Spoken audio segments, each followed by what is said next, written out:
The portraits of the Habsburgs were lies. Royal painters were paid to make these people look good. So if this is the flattering version, how messed up did they really look? That's not rhetorical. We have answers. Contemporary written descriptions from diplomats who saw these people with their own eyes, medical analyses of their conditions, autopsy reports that read like horror fiction, and all of it contradicts the paintings you've probably seen 100 times. So let's do something different today. Let's put the portraits on trial. Because the gap between what painters showed and what ambassadors wrote home about isn't just interesting. It's evidence of a dynasty-wide cover-up, one that everyone at court participated in, one that peasants could see through from a mile away, and one that the Habsburgs maintained for 2 centuries while their faces literally collapsed. Here's where we start. A 2009 study published in PLOS ONE by researchers at the University of Santiago de Compostela. They analyzed 16 generations of Habsburg genealogy, more than 3,000 individuals, and calculated something called an inbreeding coefficient for each one. That coefficient measures the probability that you inherited identical gene copies from both parents because those parents share ancestors. For the early Habsburgs, it was near 0, normal. For the last Habsburg king of Spain, 0.254. That's higher than the expected value for a child born to a brother and sister. Charles II of Spain was more inbred than he would have been if his parents were siblings, and his face showed it. But the paintings worked very hard to make sure you couldn't tell. Let me show you what I mean, and let me show you how this disaster built itself, generation by generation, while everyone watched and said nothing. The characteristic Habsburg facial structure first becomes clearly identifiable in portraits of Emperor Maximilian I. He reigned as Holy Roman Emperor from 1508 until his death in 1519.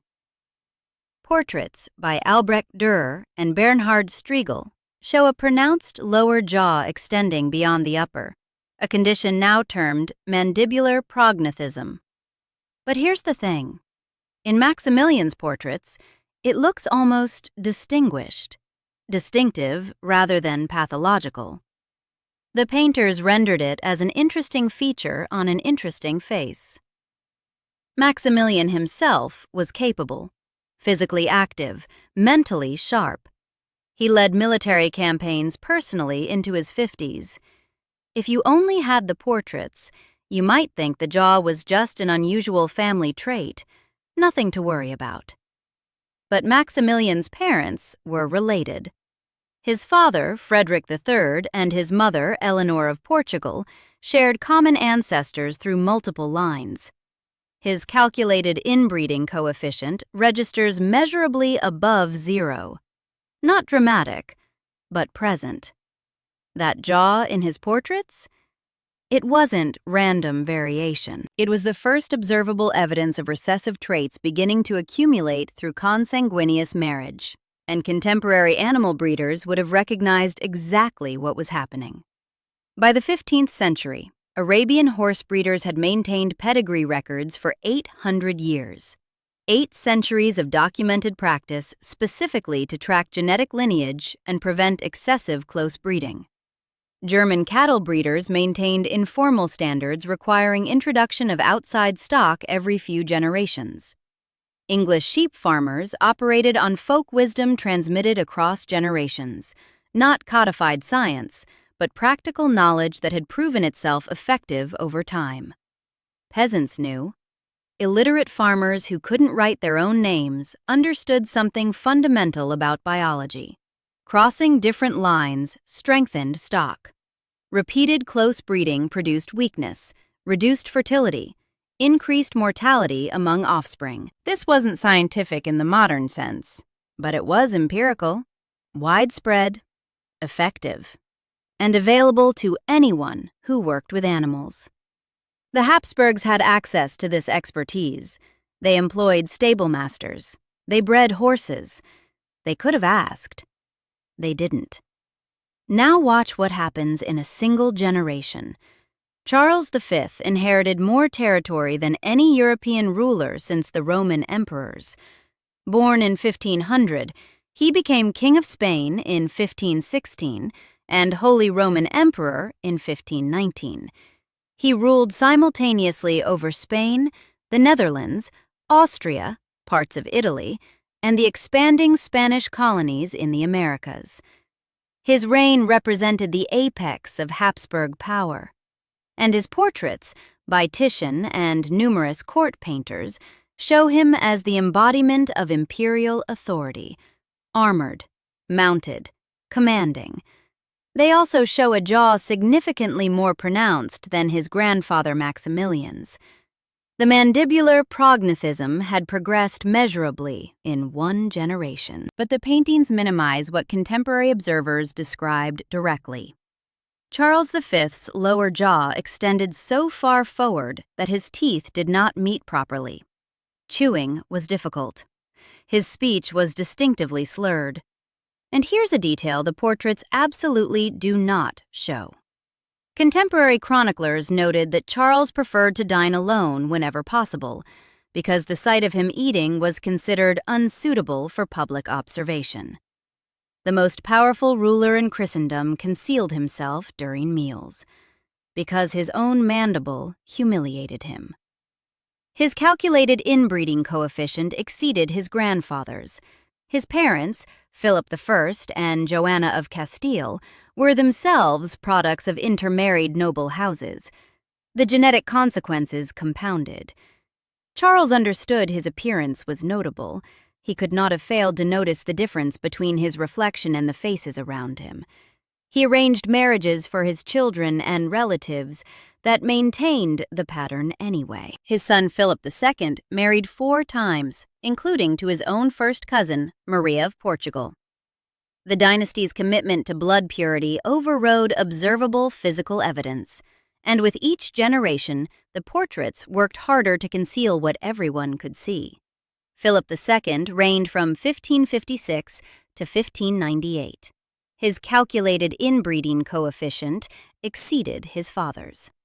Of the children he fathered across 4 marriages, the majority died in infancy or childhood, but one survived long enough to show exactly what this breeding program was producing.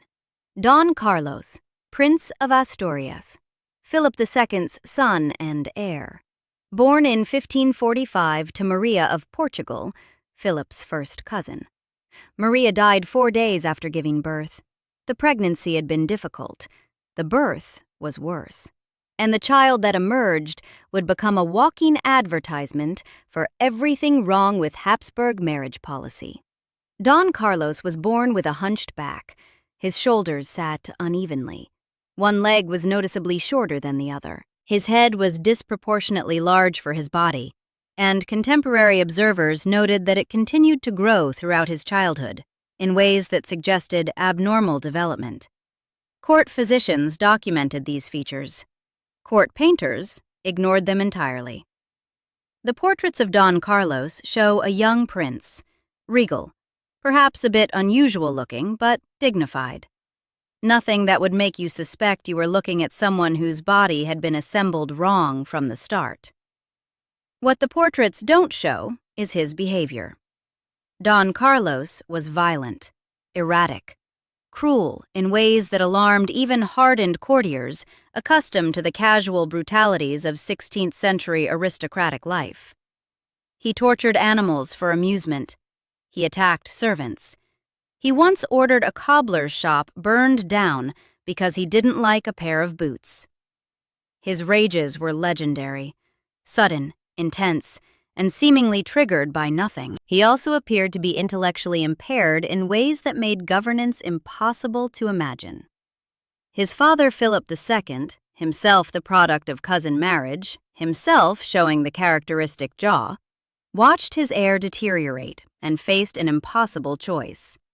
Don Carlos was officially recognized as successor to the Spanish throne. He was also clearly incapable of ruling. In 1568, Philip II had his own son arrested and confined to his chambers. Don Carlos died 6 months later, officially from illness. The rumors said otherwise. Some claimed Philip had his son poisoned, others that Don Carlos starved himself in confinement. The truth remains disputed 4.5 centuries later. What isn't disputed, Philip II watched this happen to his son and continued the breeding program anyway. His subsequent marriages produced more children. Most died. The ones who survived showed the jaw. The pattern continued. Philip III, who reigned from 1598 to 1621, shows in his portraits faces that painters struggled to render dignified. The jaw extends prominently. The face appears elongated. The expression seems vacant. Court painters positioned him carefully, used favorable angles, deployed shadow and light to minimize what could not be concealed. Contemporary visitors described a monarch who appeared physically weak, who tired easily, who delegated authority to favorites because the demands of governance exceeded his capacity. Philip III's inbreeding coefficient exceeded his father's. He married his own first cousin, Margaret of Austria. Margaret was the daughter of Charles II, Archduke of Austria, Philip III's uncle. First cousins whose family trees already overlapped extensively. Their children inherited not merely the genetic load of this union, but the accumulated burden of generations. Throughout this period, horse breeders serving the Spanish nobility maintained careful records specifically to prevent the degree of close breeding that the royal family practiced routinely. The Spanish riding school tradition, which would eventually produce the Lipizan breed, operated on principles that required tracking lineage precisely to avoid the deterioration that came from excessive inbreeding. The expertise to prevent what was happening to the Habsburgs existed within their own courts, employed by their own stable masters, applied to their own horses. It was not applied to their own children. Now we reach Diego Velázquez, arguably the greatest portrait painter in European history. He painted Philip IV at least 30 times across 40 years. These paintings represent the peak of Habsburg portrait propaganda, technical mastery employed to render genetic damage as regal distinction. Velázquez shows the jaw. He couldn't exactly hide it, but he shows it with such skill that it almost looks dignified. Unusual features on an unusual man, a king with a memorable face. Diplomatic observers describe something else entirely. They documented a jaw so severely prognathous that Philip's lower teeth sat far in front of his upper teeth. They noted difficulty eating, awkward speech, a face that seemed to lengthen with age, as though the skull kept malforming throughout adulthood. The most celebrated portrait painter in European history spent his career making Philip IV look almost normal. And almost normal was the best he could manage. But Philip IV wasn't even the worst of them. Not close. His son, Charles II, that's the one with the 0.254 inbreeding coefficient, makes his father look like a runway model by comparison. Here's something the paintings never prepared you for. Charles II theoretically possessed 32 great-great-great-grandparents. Due to the overlapping loops in his ancestry, he actually had only 14 distinct individuals occupying those positions. The remaining 18 slots? Filled by the same people appearing multiple times under different relationships. His family tree wasn't a tree, it was a wreath. Modern genealogy software struggles with the Habsburgs.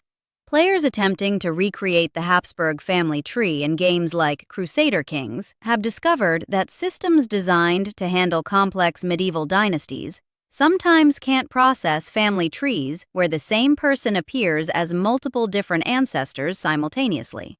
The algorithms break. They weren't built to handle what the Habsburgs actually did, and Charles II was the end point of all of it. Contemporary accounts describe a child so frail that survival seemed unlikely. He did not walk until approximately age 4. He did not speak recognizable words until approximately age 8. Throughout childhood, he suffered from frequent illness, physical weakness, and developmental delays that left him dependent on caretakers for basic functions well past the ages when other children achieved independence. His father, Philip IV, died when Charles was 3, leaving the child as King of Spain under his mother's regency, a king who could not yet walk or speak. The portraits of Charles II as a child and young man, painted primarily by Juan Carreño de Miranda, show a boy and then a man with prominent Habsburg features rendered as carefully as technique allowed. Carreño de Miranda positioned his subject strategically, employed lighting to minimize shadows that would emphasize the jaw's protrusion, balanced facial asymmetries through subtle compositional choices.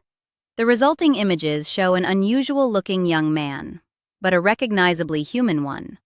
They served their propaganda function. They did not show what ambassadors and courtiers witnessed daily. The French ambassador to Spain, the Marquis de Villars, had every political reason to report favorably about his host country's monarch. France and Spain were rivals.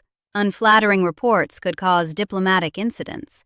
He wrote unflattering reports anyway. To Louis XIV, he described a king whose jaw was so malformed that his upper and lower teeth could not meet. Charles II could not chew. The King of Spain, ruler of a global empire, sovereign over territories spanning from the Netherlands to the Philippines, could not perform the basic mechanical function of breaking down solid food. His meals had to be prepared as semi-liquids, special pabulum for an adult monarch, and even that he struggled to swallow. The ambassador documented constant drooling that attendants managed by dabbing at the royal face with cloths during meals.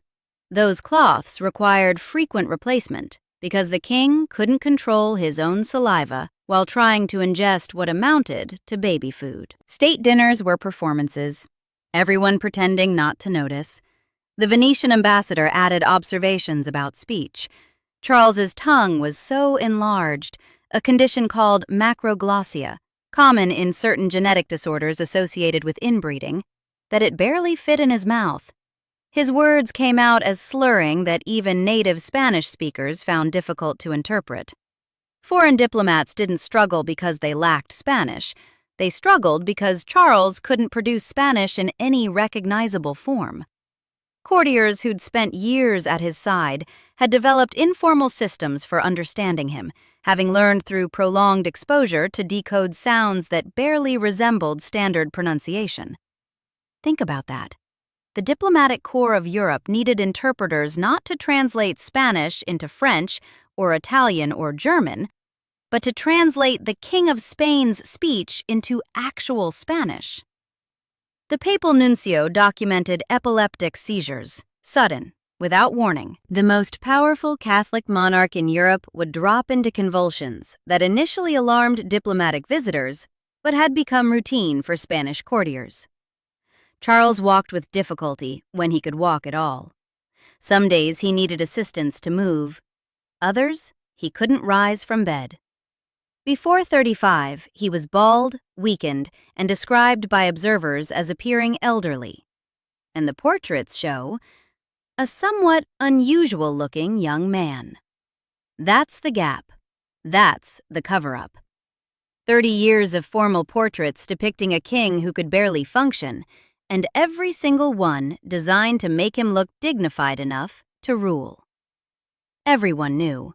The ambassadors wrote detailed reports to their monarchs. The courtiers saw it daily. Foreign diplomats gossiped. The gap between portrait and reality was an open secret, acknowledged in private correspondence across Europe, while the official painted record maintained the fiction. But here's what makes this worse than just vanity or propaganda. The Habsburgs could have stopped. Philip IV faced a choice that crystallizes the central question of Habsburg history. His first wife, Elizabeth of France, died in 1644. His son and heir, Balthazar Charles, died in 1646 at age 16. The prince had been engaged to his cousin Mariana of Austria, daughter of Philip's sister, Maria Anna. With Balthazar Charles dead, Philip needed a new heir. He could have looked outside the family, could have brought in new blood, could have done what any competent horse breeder would have advised. He married Mariana himself. She was 14 years old. She was his niece. She was already his first cousin once removed through another line. The marriage in 1649 united uncle and niece whose family trees already converged multiple times. Philip IV made this choice with full knowledge of his family's appearance. He saw his own face, daily. He had buried children, lots of them, actually. Of the children he fathered across his marriages, the majority died in infancy or childhood. He had watched relatives suffer from conditions that appeared disproportionately in his bloodline. The accumulated folk wisdom of peasant farmers across his kingdoms, the expertise of his own animal breeders, the observable evidence of deterioration across generations, all of this was available to him. He married his 14-year-old niece anyway, because maintaining Habsburg control over Spain required Habsburg blood, and the political calculus outweighed the biological evidence. Their son was Charles II, the one who couldn't chew, who couldn't speak clearly, who had seizures and couldn't walk until age 4 and didn't speak recognizable words until approximately age 8, whose inbreeding coefficient exceeded what you'd expect from siblings. Philip IV chose this, with his eyes open, or at least not entirely closed. Now, let's talk about what happened to the women caught in this system, because this is where the Habsburg story becomes not just tragic, but infuriating. In 1679, Charles II married Marie-Louise d'Orléans. She was 17, niece of Louis XIV of France, healthy, capable, from the most sophisticated court in Europe.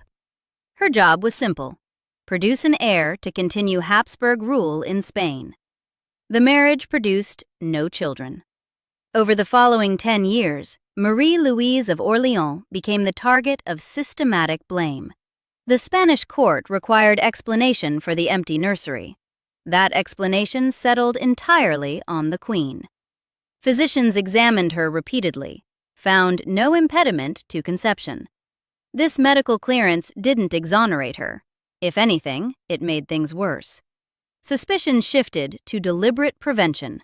The Queen Mother, Mariana of Austria, yes, the woman who'd married her uncle Philip IV, accused Marie-Louise of secret contraception, of loyalty to France that manifested as sabotage of the Spanish succession, of spiritual impurity that rendered her womb hostile to sacred Habsburg blood. Court factions developed theories of treachery.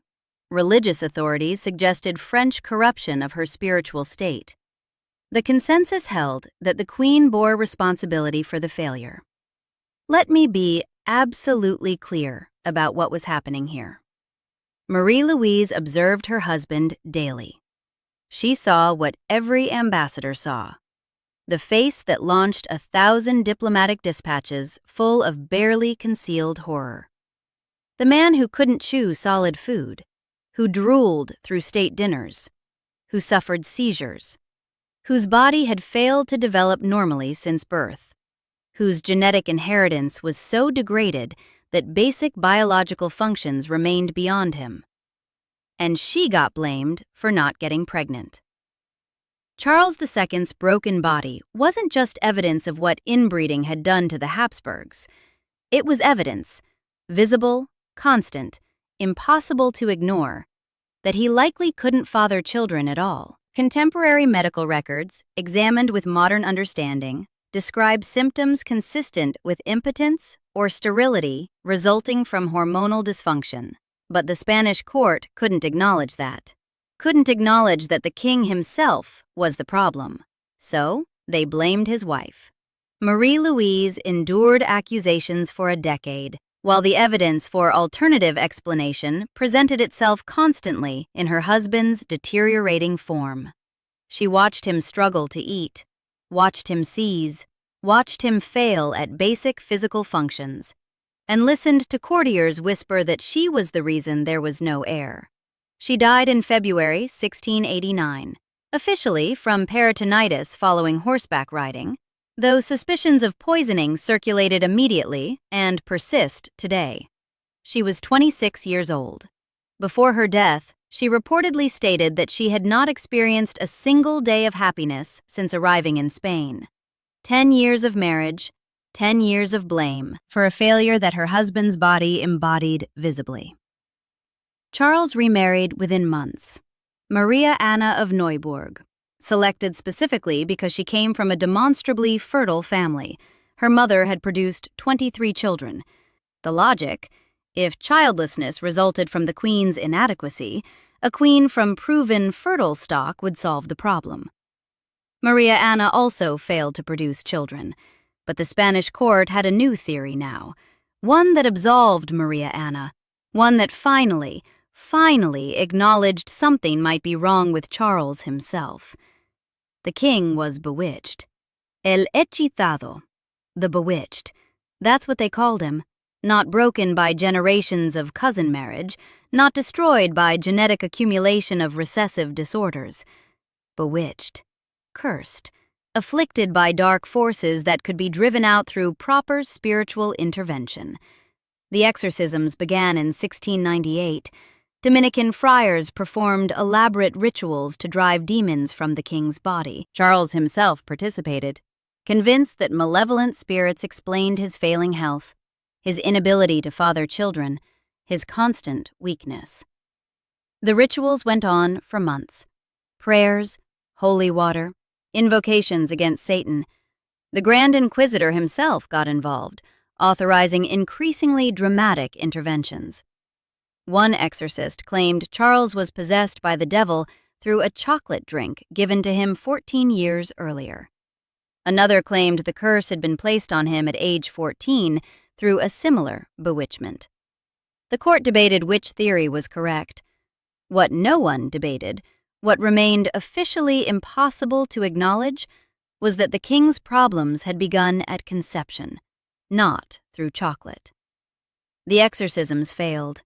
Charles remained childless. Maria Anna escaped the accusations that had destroyed Marie-Louise, but only because the court had found a supernatural explanation that blamed no one present. Think about what this reveals. The Spanish court looked at Charles II, the walking evidence of generational genetic collapse, and decided demonic possession was more plausible than the obvious alternative. More plausible than admitting that 2 centuries of cousin marriage had produced a king whose body couldn't function. They chose to believe in witches rather than acknowledge what peasant farmers knew about livestock. Charles II died on November 1st, 1700, 5 days before his 39th birthday. 35 years as king. No heir. The autopsy report reads like a medical horror story. The physicians who examined his body documented a heart of minimal size, lungs described as corroded, intestines that had putrefied, a skull containing excessive fluid, a single testicle, just one, described as blackened and atrophied.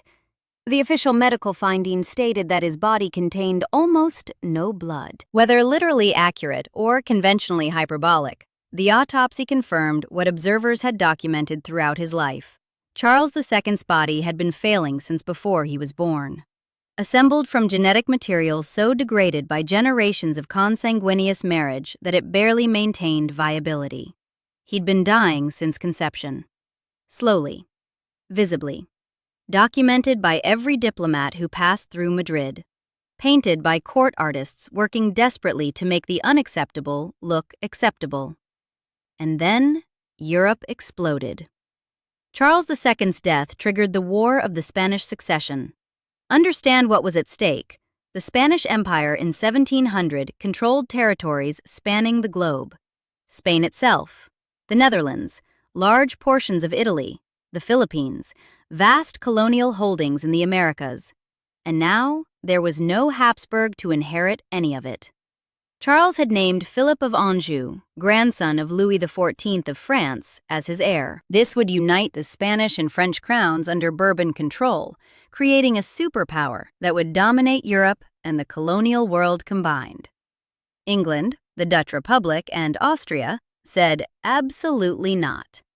The Grand Alliance formed within months. England, the Dutch, Austria, Portugal, and various German states united against France and Spain. The war lasted 13 years. It killed hundreds of thousands. Battles raged across 3 continents: Europe, North America, South America. At Blenheim in 1704, the Duke of Marlborough shattered French forces in one of history's bloodiest days. At Malplaquet in 1709, the Allies won a victory so costly that the French general supposedly remarked that another such victory would destroy them entirely.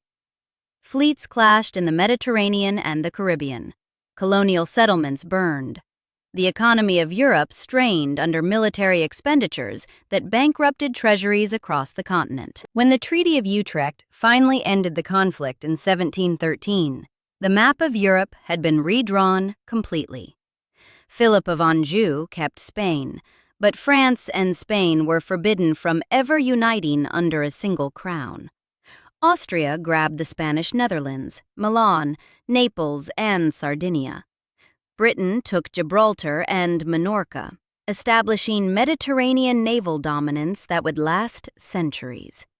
Britain also secured the Asiento, the contract to supply enslaved Africans to Spanish colonies, along with trading rights that would help build the commercial empire that followed. One family's refusal to breed outside itself had triggered a continental catastrophe. Hundreds of thousands dead. A 13-year war.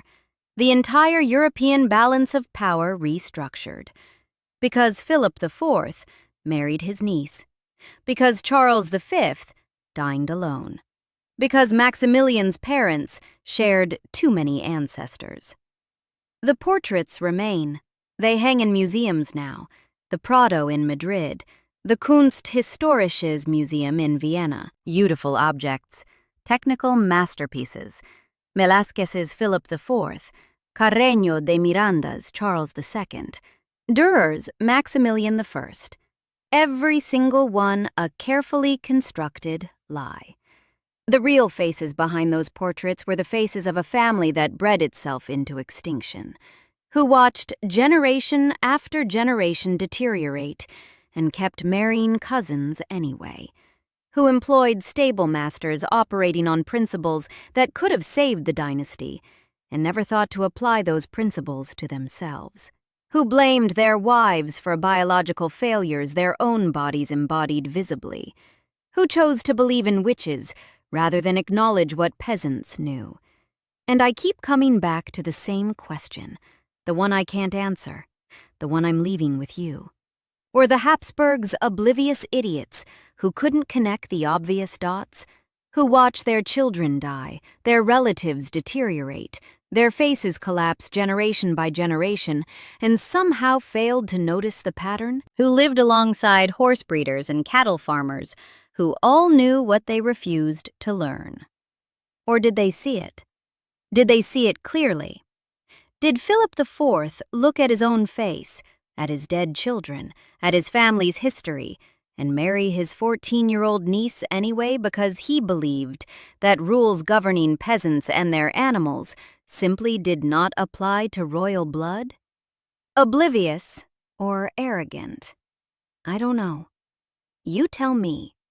But Charles II's autopsy report, the blackened testicle, the corroded lungs, the body containing almost no blood, that's what either answer produces.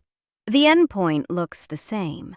Whether they didn't know or didn't care, the result was a king who couldn't chew, couldn't speak, couldn't father children, and couldn't survive past 38. A war that killed hundreds of thousands, a continent redrawn, an empire dismembered. The portraits lie. They always did, and everyone who mattered knew it at the time. Subscribe for more stories like this.